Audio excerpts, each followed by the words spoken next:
اسرائیل درندگی پر اتر آیا۔ صہیونی فوج کا غزہ کے اسپتال پر فضائی حملہ، لمحوں میں 15 سے زائد فلسطین شہید ہو گئے۔ مریض بچے، خواتین اور اسپتال عملہ بھی شہداء میں شامل۔ دھماکے سے اسپتال کا 80% حصہ متاثر۔ غزہ کے مساکین کیمپ میں اقوام متحدہ کے اسکول پر بھی اسرائیلی حملہ۔ 12 دن کی بمباری میں شہداء کی تعداد 4000 سے بھی زیادہ ہو گئی۔ اسرائیلی حملوں میں اب تک 116 سے زائد طبی مراکز کو نشانہ بنایا جا چکا ہے۔ 50,000 حاملہ خواتین کے بھی اسپتال تک رسائی بند۔ سانحے پر فلسطینی صدر محمود عباس کا 3 روزہ سوگ کا اعلان۔ ایران، عراق، لبنان اور عرب ممالک میں بھی سوگ۔ پاکستان کے غزہ میں اسپتال میں حملے کی مذمت۔ سعودی عرب نے اسرائیلی حملہ گھناؤنا جرم قرار دے دیا۔ قطر، مصر، ترکیہ کے صدر رجب طیب اردگان اور کینیڈین وزیر اعظم جسٹن ٹروڈو کی جانب سے اسپتال پر اسرائیلی حملے پر زور مذمت کی گئی۔ ایران کی تاریخ میں پہلی بار امام رضا علیہ السلام کے روزہ مبارک پر سیاہ پرچم لہرا دیا گیا۔ غزہ کی صورتحال پر غور کے لیے اسلامی تعاون تنظیم کی ایگزیکٹو کمیٹی کا اجلاس آج جدہ میں ہو رہا ہے۔ اجلاس میں شرکت کے لیے نگراں وزیر خارجہ جلیل عباس جیلانی جدہ پہنچ گئے۔ اجلاس میں غزہ کی صورتحال پر غور کیا جائے گا۔ غزہ میں اسپتال پر اسرائیلی بمباری کے بعد اردن نے عمان میں 4 ملکی سربراہ اجلاس منسوخ کر دیا۔ امریکی صدر نے اردن جانے کا ارادہ بدل دیا۔ اسرائیل کے دورے کے لیے روانہ اجلاس میں امریکی صدر کے ساتھ مصر اور فلسطینی رہنماؤں نے شرکت کرنی تھی۔ فلسطینی صدر محمود عباس پہلے ہی اجلاس میں شرکت اور امریکی صدر سے ملاقات سے انکار کر چکے ہیں۔ وائٹ ہاؤس کا کہنا ہے کہ 2000 امریکی فوجی اہلکار مشرق وسطی کے لیے ہائی الرٹ پر ہیں۔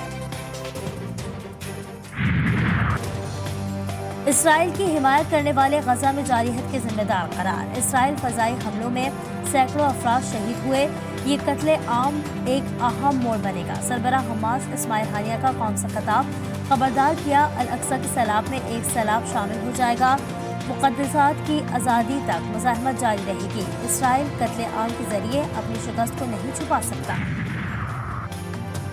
اسرائیل کے بن گوریون ایئرپورٹ پر مزاحمتی میزائلوں کا خوف، سائرن بجتے ہی جرمن چانسلر اور اس کے ساتھ آنے والے وفد زمین پر لیٹ گیا۔ جرمن وفد اسرائیل سے یکجہتی کے لیے آیا تھا۔ اسپتالوں پر حملوں کے خلاف اردن کے شہر عمان میں ہزاروں افرادوں نے اسرائیلی سفارت خانوں پر چڑھائی کر دی۔ اسرائیل کے سفارت خانے کو آگ لگا دی۔ ترکی کے شہر انقرہ میں سینکڑوں مظاہرین سڑکوں پر نکل آئے۔ اسرائیلی سفارت خانے کا محاصرہ۔ رام اللہ میں بھی فلسطینی سڑکوں پر آ گئے۔ پولیس سے شدید جھڑپیں۔ ملت اسلامیہ بھرپور طاقت، دولت اور تمام وسائل سے فلسطینی مظلوموں کا ساتھ دے۔ آج فلسطینی عوام کو مسلم دنیا کے ساتھ کی ضرورت ہے۔ مسلم دنیا کی سب سے بڑی یونیورسٹی جامعہ الازہر سے بڑا فتویٰ آ گیا۔ غزہ میں 5500 خواتین کے ہاں اسی مہینے ولادت متوقع۔ اقوام متحدہ کا کہنا ہے کہ غزہ میں 50,000 حاملہ خواتین کو طبی سہولت تک رسائی نہیں۔ غزہ میں حاملہ خواتین کو فوری دیکھ بھال اور تحفظ کی ضرورت ہے۔ فریقین عالمی انسانی حقوق قوانین کے تحت ذمہ داری پوری کریں۔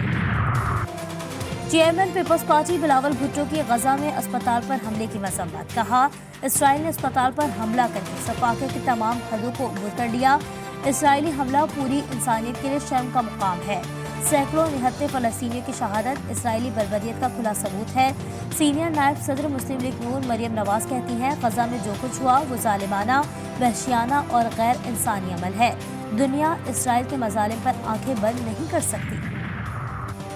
کور کمانڈر کانفرنس میں اسرائیلی بمباری سے شہریوں کی جانی نقصان پر اظہار تشویش۔ آرمی چیف کہتے ہیں فلسطینی عوام کو پاکستان کی مکمل سفارتی، اخلاقی اور سیاسی حمایت حاصل ہے۔ مسئلے کے پائیدار حل اور مقدس مقامات پر غیر قانونی قبضے کے خاتمے کے لیے فلسطینی بھائیوں کی حمایت جاری رکھیں گے۔